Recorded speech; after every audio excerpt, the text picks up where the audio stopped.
بسم اللہ الرحمن الرحیم۔ السلام علیکم۔ آج میں آپ کے سامنے نکاح کی اہمیت بیان کروں گی۔ جیسا کہ اللہ تعالیٰ نے ارشاد فرمایا، یا ایھا الناس اتقوا ربکم الذی خلقکم من نفس واحدۃ وخلق منها زوجها وبث منہما رجالا کثیرا ونساء واتقوا اللہ الذی تساءلون به والارحام ان اللہ کان علیکم رقیبا۔ سورہ النساء آیت نمبر 1۔ لوگوں اپنے رب سے ڈرو جس نے تم کو ایک جان سے پیدا کیا اور اس جان سے اس کا جوڑا بنایا، اور ان دونوں سے بہت مرد عورتیں دنیا میں پھیلا دیے، اور اس خدا سے ڈرو جس کا واسطہ دے کر تم ایک دوسرے سے اپنا حق مانگتے ہو۔ رشتے قرابت کے تعلقات بگاڑنے سے پرہیز کرو، یقین جانو اللہ تم پر نگرانی کر رہا ہے۔ نکاح کرنا دین کی بنیاد ہے، اور یہ خالصتاً دینی ضرورت ہے۔ جسے ہم کھانا کھاتے ہیں اپنے جسم کو سلامت رکھنے کے لیے، جسم کو سلامت اس لیے رکھتے ہیں کہ صحت ہوگی تو جسم ہوگا، زندگی ہوگی تو راہ حق کے لیے کام کریں گے۔ بالکل اسی طرح نکاح کے ذریعے نسل انسانی جنسی آدمی وجود میں آتا ہے۔ نکاح انسان کے وجود کی اصل جڑ ہے۔ نکاح محض شہوت کی پیاس بجھانے کے لیے نہیں کیا جاتا، بلکہ شہوت کی خواہش، تمنا اور یہ حس رکھی ہی اس لیے گئی ہے کہ شہوت انسان کو نکاح کرنے پر مجبور کرے، تاکہ اس نکاح کے ذریعے نسل انسانی بڑھتی جائے اور وہ انسانی نسل دین کی سربلندی کے لیے، اپنے رب کی بندگی کے لیے اپنے مقصد کو حاصل کر سکے۔ کیونکہ اللہ تعالیٰ نے انسان کے پیدا ہونے کا مقصد یہ بنایا ہے، وَمَا خَلَقْتُ الْجِنَّ وَالْإِنسَ إِلَّا لِيَعْبُدُونَ، میں نے جنوں اور انسانوں کو فقط اپنی عبادت کے لیے پیدا کیا۔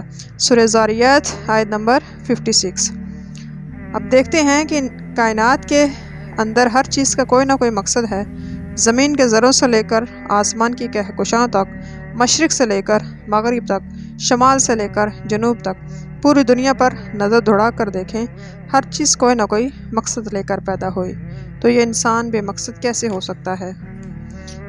انسان تو کائنات کا اپنے رب کی خلقت کا ایک بہت بڑا مظہر اور ایک عظیم شاہکار ہے، اور کیسے بے مقصد ہو سکتا ہے؟ اس لیے اللہ تعالیٰ نے فرمایا، افحسبتم انما خلقناکم عبثا وانکم الینا لا ترجعون، کیا تم یہ گمان کیے ہوئے ہو کہ ہم نے یوں تمہیں بیکار پیدا کر دیا اور یہ کہ تم ہماری طرف لوٹائے ہی نہ جاؤ گے؟ سورہ مومنون آیت نمبر 115۔ تو اللہ تعالیٰ نے فرمایا کہ جیسے انسان اس کائنات میں میری خلقت کا اتنا بڑا شاہکار ہے، میں نے اس کو اپنے ہاتھوں سے بنایا، خلقت بیدی، اور فرمایا کہ میں نے اس میں اپنی روح پھونکی، ونفخت فیہ من روح، جب میں نے اس کو اپنے ہاتھوں سے بنایا، اس میں اپنی روح پھونکی، تو اس کا مقصد یہ ہے لیعبدون، اس کو اپنے لیے پیدا کیا، باقی پوری کائنات اس کے لیے اور یہ صرف میرے لیے۔ نکاح کرنا رب کی بندگی اور اس کے راستے پر چلنے، شیطانی حملوں و نفس کے دھوکے سے بچنے، خاندان اور معاشرے کو وجود میں لانے کا بہت بڑا ذریعہ ہے۔ اسی طرح اللہ تعالیٰ نے فرمایا، فَأَنْكِحُوا مَا طَابَ لَكُم مِّن النِّسَاءِ، جو عورتیں تم کو پسند ہیں اس سے نکاح کرو۔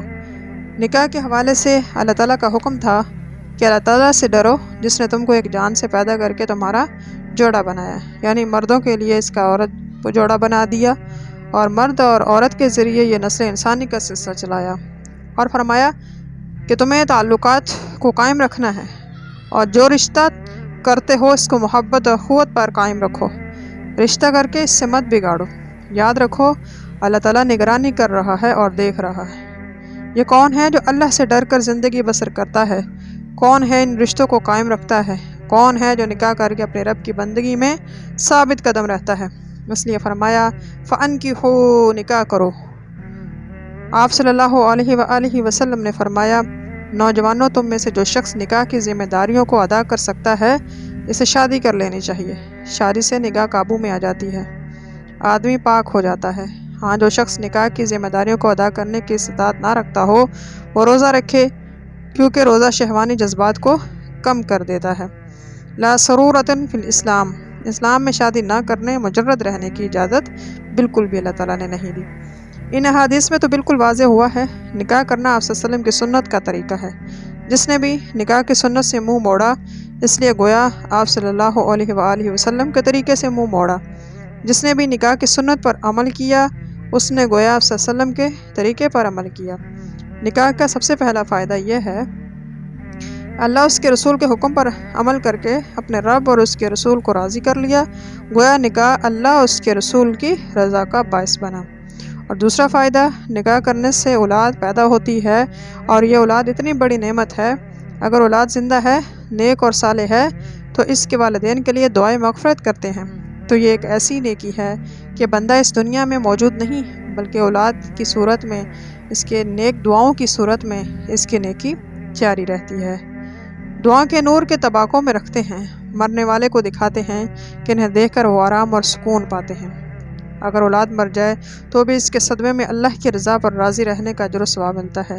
اس کا جھلک سرکار دو عالم کے اس فرمان سے ملاحظہ فرمائیے۔ آپ صلی اللہ علیہ وآلہ وسلم نے فرمایا، اولاد والدین کے سامنے مر جائے اور اس کی جدائی کا رنج اٹھائے، جو قیامت کے دن وہ بچے اپنے والدین کے شفیع ہوں گے۔ رسول اللہ صلی اللہ علیہ وآلہ وسلم فرماتے ہیں کہ بچے کو کہا جائے گا کہ تم جنت میں داخل ہو جا، وہ بگڑ جائے گا اور کہے گا کہ میں اپنے ماں باپ کے بغیر داخل نہیں ہو سکتا۔ آپ صلی اللہ علیہ وسلم نے ارشاد فرمایا کہ پھر وہ بچہ اپنے ماں باپ کو کھینچ کر جنت میں لے جائے گا۔ اسی طرح دوسری حدیث میں ہے کہ بچے بہشت کے دروازے پر جمع ہو جائیں گے، بیک وقت اللہ تعالیٰ سے دعا کہیں گے، اے اللہ ہمیں اپنے ماں باپ کو تلاش کرنا ہے اور تاکہ یہ بھی ہمارے ساتھ جنت میں جا سکیں۔ تو اللہ تعالیٰ ان کو اجازت دے گا اور لوگوں کے اندر جا سکیں، وہ اپنے ماں باپ کو ڈھونڈیں گے، پس وہ ہجوم میں جا کر اپنے ماں باپ کو ڈھونڈیں گے اور جنت میں لے جائیں گے۔ اور پھر نکاح کا تیسرا فائدہ، نکاح کرنے سے آدمی کا دین محفوظ رہتا ہے۔ آپ صلی اللہ علیہ وسلم نے فرمایا، جس نے نکاح کیا اس نے آدھا دین محفوظ کر لیا۔ اس کے لیے شیطانی خیالات، نفس کی تقریبات اور شہوانی جذبات کو بجانے کا سب سے بڑا ذریعہ نکاح ہے۔ اللہ تعالیٰ نے انسان کے اندر نفس کی مرغوبات کی چیزیں رکھی ہیں۔ زُيِّنَ لِلنَّاسِ حُبُّ الشَّهَوَاتِ مِنَ النِّسَاءِ، سورہ آل عمران آیت نمبر 14۔ لوگوں کے لیے مرغوبات نفس عورت بڑی خوش آئند بنا دی ہیں۔ آپ صلی اللہ علیہ وسلم نے فرمایا کہ ہر عورت جو سامنے آتی ہے شیطان کو ساتھ لے کر آتی ہے، یعنی عورت کو دیکھ کر، خصوصاً خوبصورت عورت کو دیکھ کر مرد کے سر پر شیطان سوار ہو جاتا ہے۔ بس اگر کوئی حسین عورت پر نظر پڑے تو مرد کو چاہیے کہ گھر جائے، اپنی بیوی سے فائدہ اٹھائے۔ اور نکاح کا چوتھا فائدہ، وَمِنْ آيَاتِهِ أَنْ خَلَقَ لَكُم مِّنْ أَنفُسِكُمْ أَزْوَاجًا لِتَسْكُنُوا إِلَيْهَا وَجَعَلَ بَيْنَكُم مَّوَدَّةً وَرَحْمَةً إِنَّ فِي ذَلِكَ لَآيَةً لِقَوْمٍ يَتَفَكَّرُونَ، سورہ روم آیت نمبر 21۔ اس کی نشانیوں میں سے یہ ہے کہ اس نے تمہارے لیے تمہارے ہی جنس سے بیویاں بنائیں تاکہ تم اس کے پاس سکون حاصل کرو، تمہارے درمیان محبت، رحمت پیدا کر دی۔ یقیناً اس میں بہت سی نشانیاں ہیں ان لوگوں کے لیے جو غور و فکر کرتے ہیں۔ عورت مرد کے لیے سکون، اطمینان، محبت اور رحمت کا باعث ہے، کیونکہ انسان دن بھر کا تھکا، وہ چاہے کسی بھی قسم کی تھکاوٹ ہو، کاروبار کی ہو، چاہے عبادت کی ہو، اور تھکن اور بوجھ کو اتارنے کے لیے گھر میں آ کر جب بیوی کے ساتھ بیٹھے گا، اس کے ساتھ ہنسی مذاق کرے گا تو اس کی تھکن دور ہو جاتی ہے۔ آپ صلی اللہ علیہ وآلہ وسلم نے جب پہلی وحی کا نزول ہوا تھا تو بہت بڑا بوجھ تھا۔ اس وقت دست مبارک حضرت عائشہ صدیقہ رضی اللہ تعالیٰ عنہ پر رکھ دیتے تھے اور فرماتے، اے عائشہ مجھ سے کلام کرو۔ اور یوں کہنے پر آپ صلی اللہ علیہ وسلم کا مقصد یہ ہوتا کہ آپ صلی اللہ علیہ وسلم کو بار وحی کی برداشت کرنے کی قوت مدد ملے۔ اس کے بعد آپ صلی اللہ علیہ وسلم جب دوبارہ اس عالم میں آ جاتے تو بوجھل سی کیفیت ختم ہو جاتی، تو اس کام کو سر انجام دینے کا شوق، اس کے بارے میں وحی آئی تھی، آپ صلی اللہ علیہ وسلم پر غالب آ جاتا۔ تب عائشہ سے نہیں بلکہ بلال سے فرماتے، اے بلال مجھے راحت پہنچا، یعنی اذان دو، پھر نماز کے لیے اٹھ جاتے۔ یوں ہوتا کہ یہی طاقت اچھی اچھی خوشبوؤں سے حاصل کرتے تھے۔ اس لیے تو فرمایا، تمہاری دنیا کی چیزوں کو اللہ تعالیٰ نے میرا محبوب بنا دیا ہے۔ قال النبی حبب الی النساء وطیب وجولی قرۃ عین فی الصلاۃ۔ آپ صلی اللہ علیہ وسلم نے فرمایا، دنیا کی چیزیں میرے لیے محبوب کر دی ہیں، عورت، خوشبو، میری آنکھوں کی روشنی، اصل میں تو نماز میں ہی ہے۔ اور نکاح کا پانچواں فائدہ یہ ہے، بیوی گھر کی دیکھ بھال کرتی ہے، کھانا پکانا، کپڑے دھونا، جھاڑو وغیرہ تمام کام کے لیے کافی ہوتی ہے۔ اگر مرد اس کام میں مشغول ہو جائے تو وہ باہر کے کام نہیں کر سکتے ہیں، چنانچہ عورت اس کاموں میں مرد کی مددگار ہوتی ہے، اور تاکہ آخرت کے کاموں میں بھی وہ لگ سکے۔ اور حضرت عمر فرماتے ہیں کہ ایمان کہ نعمت کے بعد اگر کوئی شائستہ نعمت ہے تو وہ عورت ہے۔ اور نکاح کا چھٹا فائدہ یہ ہے بیوی کے رویے، اس کے اخلاق، کردار، صبر کرنا، اس کی ضروریات کو پوری کرنے کے لیے بھاگ دوڑ کرنا، اسے خوش رکھنے کی کوشش کرنا، یہ بہت بڑا اجر ہے۔ حتیٰ کہ آپ صلی اللہ علیہ وسلم نے فرمایا حتیٰ ما تجعل فی امرأتک، حتیٰ کہ جو لقمہ اپنی بیوی کے منہ میں ڈالو اسی کا اجر ہے۔ اور فرمایا خیارکم خیارکم لنسائہم، تم میں سے بہتر وہ ہے جو اپنی بیوی سے اچھا سلوک کرے۔ بیوی سے اچھا سلوک کرنے میں بڑے صبر، تحمل اور برداشت سے کام لینا ہوگا، کیونکہ اس کو مرد کی پسلی سے پیدا کیا گیا۔ اگر پسلی کو کوئی سیدھا کرنا چاہے تو پسلی سیدھی نہ ہوگی بلکہ ٹوٹ جائے گی۔ اس لیے آپ صلی اللہ علیہ وآلہ وسلم نے فرمایا کہ عورتوں کے معاملے میں بہت احتیاط کرنا ہوگا، اسی طرح سے پسلی ٹوٹے بھی نہ اور ٹھیک بھی ہو جائے۔ عورت کی ترش مزاجی، اس کے غصے پر صبر اور تحمل سے کام لینا اللہ تعالیٰ کو اتنا پسند ہے کہ اس پر ولایت بھی مل سکتی ہے۔ ابو الحسن خرقانی کے متعلق آتا ہے کہ اپنے وقت کے بہت بڑے ولی اور صاحب دل کرامت کے مالک تھے۔ ایک آدمی بہت دور دراز کے علاقے طائفان سے سفر کر کے خرقان ابو الحسن خرقانی کی زیارت اور بیعت کے لیے آیا۔ پوچھتے پوچھتے حضرت شاہ ابو الحسن خرقانی کے مکان پر حاضر ہو کر دستک دی۔ حضرت صاحب گھر پر موجود نہ تھے، جنگل سے لکڑیاں کاٹنے کے لیے گئے ہوئے تھے۔ اندر سے حضرت صاحب کی اہلیہ نے پوچھا کون ہے؟ عرض کی مسافر ہوں، بہت دور دراز کا سفر طے کر کے آیا ہوں حضرت صاحب کی زیارت کے لیے۔ اہلیہ نہایت ہی بدمزاج اور تندخو تھی، حضرت صاحب سے اکثر لڑا کرتی تھی۔ مسافر کے اس اظہار عقیدت پر بہت غضبناک ہو کر کہا ہے مسافر، دنیا میں تجھے ابو الحسن خرقانی کے علاوہ اور کوئی نظر نہیں آیا جس کی زیارت سے اتنی مشقتیں اٹھا کر آئے ہو؟ تمہارا دماغ خراب تو نہیں ہے؟ کہاں سے چل کر آئے ہو؟ بے عقل پاگل، جاؤ یہاں سے۔ کیا یہی ایک بزرگ ہے؟ بہرحال حضرت صاحب کی اہلیہ نے حضرت صاحب کو بہت برا بھلا کہا اور مسافر کی خبر لے کر اس کو دروازے سے بھگا دیا اور کہا جاؤ کہیں جنگل میں جا کر اس کو تلاش کرو۔ مسافر بہت حیران ہوئے کہ حضرت صاحب کی اہلیہ پر غصہ بھی آیا، سوچنے پر مجبور ہوا کہ کس طرح کا بزرگ ہے، اس کی ولایت اور بزرگی اور فیض کا گھر میں یہ حال ہے تو ہمیں کیا فیض دے گا؟ بس ایسے بزرگ سے ملنے کی ضرورت کیا ہے؟ واپس اپنے گاؤں جاتا ہوں۔ لیکن پھر خیال آیا کہ اتنا دور سے چل کر آیا ہوں، بزرگ سے ملاقات کروں، دیکھوں تو صحیح اس کا حال کیا ہے۔ شیخ سے ملنے کے بعد مرید جنگل کی طرف چل پڑا۔ کیا دیکھتا ہے کہ سامنے سے ایک شخص شیر کی پشت پر سوار چلا آ رہا ہے اور لکڑیوں کا گٹڑا بھی شیر کی پشت پر رکھا ہوا ہے۔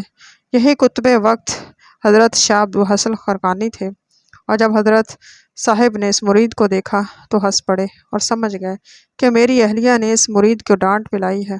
ارشاد فرمایا ایک بزرگ، اگر میرا صبر اس تندخو عورت کی تلخیاں برداشت نہ کرنا ہوتا تو یہ شیر نرم بیگار کیوں اٹھاتا؟ اس بے وقوف عورت کی اور سینکڑوں گراں باریاں مثل برداشت کرنا ہوں۔ مجاہدہ صرف اپنے رب کی خوشنودی کے لیے نہ کی، بدمزاج عورت کے حسن اور زنگ کے عشق میں۔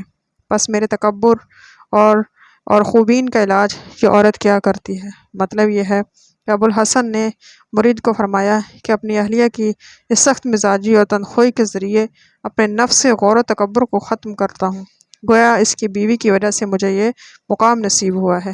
ایک بزرگ کی اہلیہ کا انتقال ہو گیا، لوگوں نے بہتری کی کوشش کی اور کئی عورتیں انہیں دکھائیں کہ اس کے نکاح کر لوں، لیکن وہ اسی طرح راغب نہ ہوئے، یہ کہہ کر ٹال دیتے کہ میرا دل تنہائی میں لگتا ہے، نکاح کی کیا ضرورت ہے۔